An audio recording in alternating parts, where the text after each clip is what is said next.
क्या आपने कभी सोचा कि खाना ऑर्डर करने की ये सुविधा आज हमारी उंगलियों पर है? वो सफ़र कहाँ से शुरू हुआ था? एक छोटे से आइडिया से शुरू हुआ था ये सफ़र, जो आज बन चुका है करोड़ों लोगों की पसंद। जी हाँ, हम बात कर रहे हैं ज़ोमैटो की।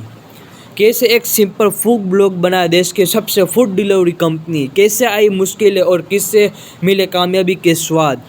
ये सिर्फ एक कंपनी की कहानी नहीं है, ये है जोश, जुनून और जज्बे की कहानी। तो चलिए जानते ज़ोमैटो की ये ज़बरदस्त सक्सेस स्टोरी।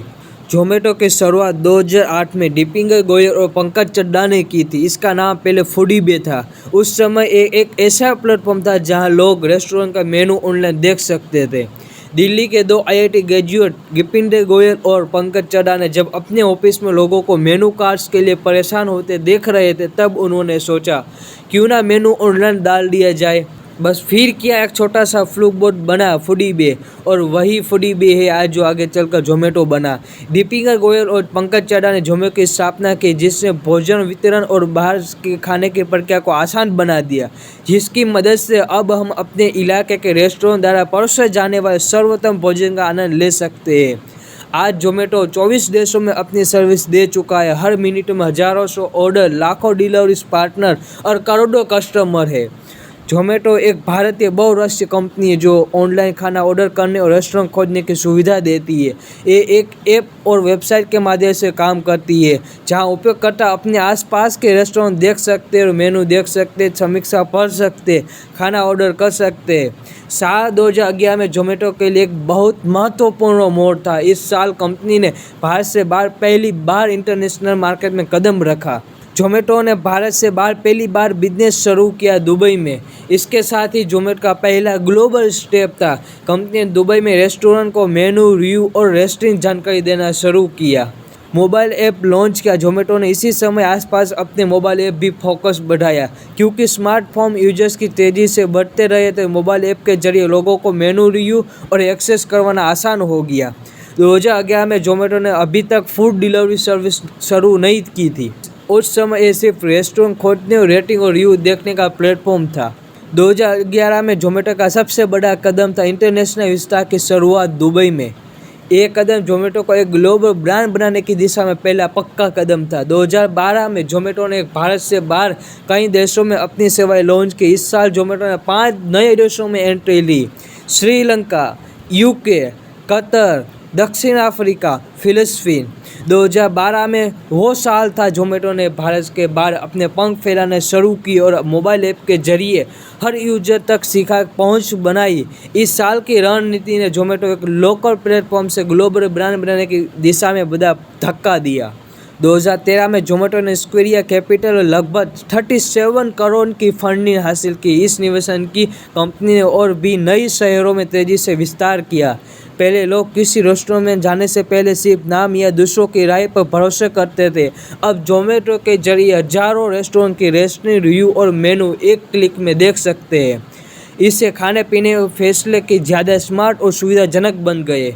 2014 ज़ोमैटो का इतिहास का बहुत महत्वपूर्ण साल था, क्योंकि इसी वर्ष कंपनी ने पहली बार दूसरी कंपनियों का अधिग्रहण करना शुरू किया, वो भी विदेशों में।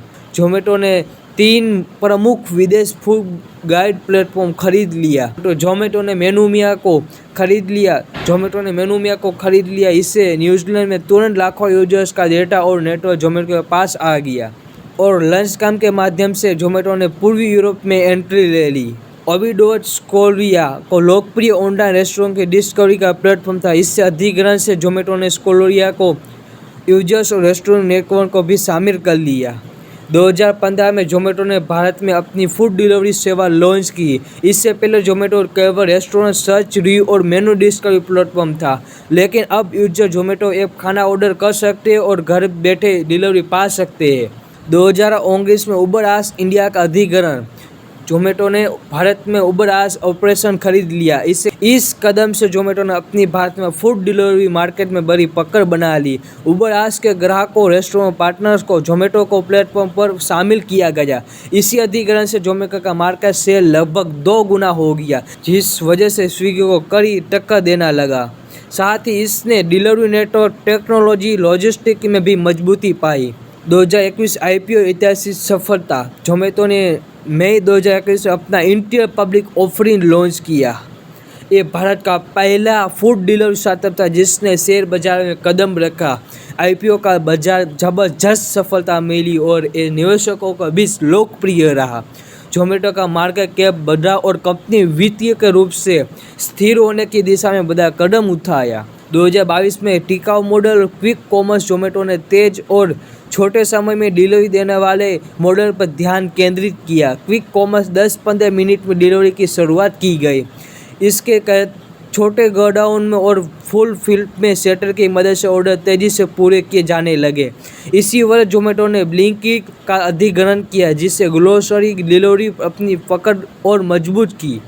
इस कदम से जोमेटो ने फूड डिलीवरी के साथ साथ रोज़मर्रा की ज़रूरत को डिलीवरी को भी अपने नेटवर्क में शामिल कर लिया।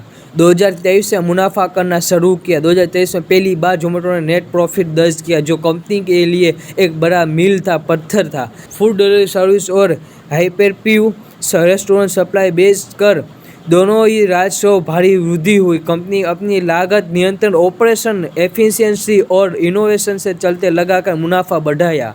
जोमेटो अब न केवल एक बड़ा फूड डिलीवरी प्लेटफॉर्म है बल्कि एक फूड सप्लाई चेन कंपनी के रूप से स्थापित हो चुका। 2024 में जोमेटो भारत में सबसे लोकप्रिय फूड डिलीवरी ऐप बना रहा जिससे बिरयानी सबसे ज़्यादा ऑर्डर की जाने वाली डिश है। 2024 में अंत में अपनी रिपोर्ट जारी की जिसमें बताया गया कि 9 करोड़ से ज़्यादा बिरयानी के ऑर्डर मिले जबकि पिज़्ज़ा के 5.8 करोड़ से साथ दूसरे नंबर पर रहा। हालांकि दोनों के बिक्री 2023 के मुकाबले मामूली गिरावट देख रही थी। जोमेटो ने 2024 में 6,201 करोड़ की कुल कमाई की जो पिछले साल 33% से ज़्यादा है। 2023-24 में जोमेटो का टर्नओवर लगभग 2500 करोड़ से 3000 करोड़ के बीच माना जाता है। इसीलिए 2025 में जोमेटो का टर्नओवर 4000 करोड़ के ऊपर पहुंच चुका जो कंपनी के बढ़ते मार्केट शेयर और सेवाओं को विस्तार को दर्शाता है। जोमेटो ने वित्त वर्ष 2025 में 5,405 करोड़ के रुपये का फुल राजस्व हासिल किया जो 34% की वृद्धि है। अगर आपको ये वीडियो पसंद आई है तो लाइक, शेयर और सब्सक्राइब करना ना भूलें।